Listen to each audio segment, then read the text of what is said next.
கூட வரும் நிழல் வேறு எது கொண்டவளை போல இங்கே இந்த நிழல் இருட்டினிலும் பின்தொடர்ந்து ஓடி வரும் கன்னி பெண்கள் பல பேர்களுக்கு நல்ல துணை வாய்ப்பதில்லை அந்த குறை எனக்கு இல்லை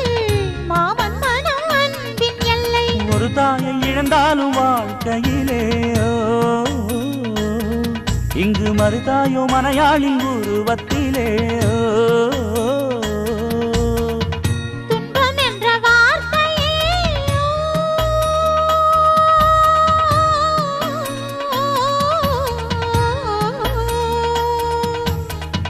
துன்பம் என்ற வார்த்தையே என்றும் இல்லை வாழ்விலே நாளெல்லாம் சொர்க்கமே நேரில் வந்து இங்கு தோன்றும்